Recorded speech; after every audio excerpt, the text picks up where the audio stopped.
Temporary disable history কীভাবে কাজ করে আমরা একটু দেখে আসি। প্রথমে টপ মেনু মাইক্রোটিকে ক্লিক করে টেম্পোরারি ডিসেবল হিস্ট্রিতে ক্লিক দিলাম। এখানে এসে কোনো একটা নির্দিষ্ট দিনে যে সকল গ্রাহক বন্ধ হওয়ার কথা ছিল সেই ডেটটা আমরা সিলেক্ট করব। সাধারণত লেটেস্ট ডেটটাই আমরা দেখব যে আজকের দিনে কতগুলো গ্রাহক বন্ধ হওয়ার কথা ছিল, এর মধ্যে ঠিক কতগুলো গ্রাহক সফটওয়্যারে বন্ধ হয়েছে, কতগুলো গ্রাহক মাইক্রোটিকে বন্ধ হয়েছে এবং কতগুলো গ্রাহকের কাছে SMS গিয়েছে। এখানে কমন যে মেনুগুলো সেগুলো আপনারা বুঝতেই পারছেন। নতুন যে মেনুগুলো এসে সেটা হচ্ছে ডিসেবলড অ্যাট মাইক্রোটিক, মানে হলো এই গ্রাহকটা আজকে যে বন্ধ হওয়ার কথা ছিল সে কি মাইক্রোটিকে ডিসেবল হয়েছে, তারপরে সফটওয়্যারে কি ডিসেবল হয়েছে, তার কাছে SMS গিয়েছে কি না, আর ঠিক ওই গ্রাহকের স্ট্যাটাসটা এই মুহূর্তে কী। আমরা যদি এখান থেকে কোনো একটা গ্রাহককে পিক করি, লেটস সে মিথুন 2, এই গ্রাহকটার ডিসেবলড অ্যাট মাইক্রোটিকে কলামে লেখা আছে নো, তার মানে গ্রাহকটা বন্ধ হয় নাই, মাইক্রোটিকে আজকে বন্ধ হয় নাই। বন্ধ হওয়ার নানান কারণ থাকতে পারে, যেমন হয়তো যে মুহূর্তে বন্ধ হবে সেই মুহূর্তে হয়তো মাইক্রোটিকের লাইনটা ফ্ল্যাকচুয়েট করেছে, কিংবা হয়তো অন্য কোনো একটা ইস্যু জেনারেট হয়েছে, কিংবা হয়তো এই গ্রাহকটা মাইক্রোটিকে এক্সিস্টই করে না, শুধুমাত্র সফটওয়্যার এন্ট্রি দেওয়া আছে। এই ধরনের নানান কারণে বন্ধ না হতে পারে, না হলে অবশ্যই এখানে নো লেখা থাকবে।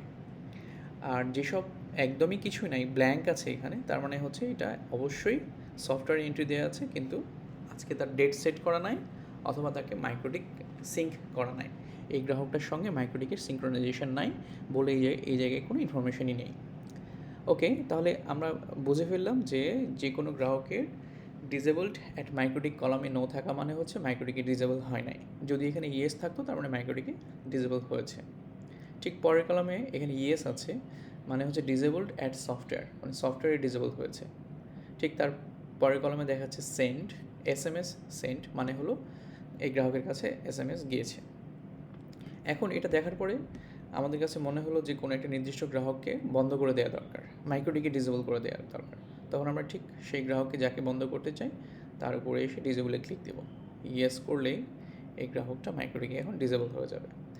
এখানে বলতেছে sorry, reservoir failed, perhaps not exist in MikroTik, মানে এই গ্রাহকটা আসলে মাইক্রোটিকে এক্সিস্টই করে না, এই জন্য এটা আসলে সফটওয়্যার বন্ধ করতে পারে না। কিন্তু যদি আসলে এক্সিস্ট করতো কিংবা অন্য কোনো ইস্যু থাকতো তাহলে হয়তো বন্ধ হয়ে যেত। আমরা আরও একটা টেস্ট করি, ডিসেবল এটাকে করে দেখি। হ্যাঁ, এটা সাকসেসফুলি ডিসেবল হয়েছে। সো এটা অটোমেটিক্যালি ডিসেবল হয় নাই, কিন্তু ম্যানুয়ালি আমরা চাইলে এটাকে ডিসেবল করতে পারলাম। ঠিক একইভাবে যদি এইভাবে ইন্ডিভিজুয়ালি একটা করে না করে সবগুলোকে একসঙ্গে ডিসেবল করতে চাই, যে সকল গ্রাহক ডিসেবল মাইক্রোটিকে হয় নাই তাদেরকে সবগুলোকে একসঙ্গে করতে চাইলে সিলেক্ট অলে ক্লিক করে ডিসেবল সিলেক্টেড এখানে ক্লিক করলে এগুলো সবগুলো 6টা গ্রাহক একসঙ্গে মাইক্রোটিকে ডিসেবল হয়ে যাবে। রিকোয়েস্টে গেল, মাইক্রোটিকে ডিসেবল করার চেষ্টা করছে, এগুলো ডিসেবল হয় নাই। না হওয়ার কারণ হচ্ছে কি, এই যে আমরা পিপি ইউজার নেম কিংবা আইপিগুলো দেখছি সেগুলো আসলে মাইক্রোটিকে সামহাও মিসম্যাচ করছে বা এক্সিস্ট করে না, এই জন্য আসলে এগুলো ডিসেবল করতে পারে নাই, কিন্তু সফটওয়্যার আবার ঠিকই ডিসেবল হয়েছে। ঠিক একইভাবে এই গ্রাহকগুলোর কাছে SMS গিয়েছে কিনা সেখানে দেখাচ্ছে সবার কাছে SMS সেন্ড হয়েছে। যদি কোনো কারণে SMS না গিয়ে থাকে তাহলে আমরা আইদার একটা দুইটা সিলেক্ট করে তাদের কাছে SMS দিতে পারবো, অথবা সিলেক্ট অলে ক্লিক করে সেন্ড SMS সিলেক্টেড এই বাটনে ক্লিক করলে সবার কাছে এখন SMS চলে যাবে। আমি সেন্ড SMS-এ ক্লিক দিলাম, এই 24 জন গ্রাহকের কাছে SMS চলে গেল। ঠিক একইভাবে এই গ্রাহকগুলোকে ম্যাক্সিমামই দেখতেছি টেম্পোরারি ডিসেবল হয়ে গেছে, কারণ তারা হয়তো সামহাও বিল পে করে নাই বা আজকে বন্ধ হওয়ার কথা ছিল, এর মধ্যে হয়তো 1-2 জন এই সময়ের মধ্যে আবার পেমেন্টটা হয়তো করেও ফেলেছে, এই জন্য তারা এনেবল দেখাচ্ছে। তো যাদেরকে আসলে টেম্পোরারি ডিসেবল স্টিল নাও দেখাচ্ছে, এরা টেম্পোরারি ডিসেবল অবস্থায় আছে, মাইক্রোটিকও আছে, সফটওয়্যারও আছে।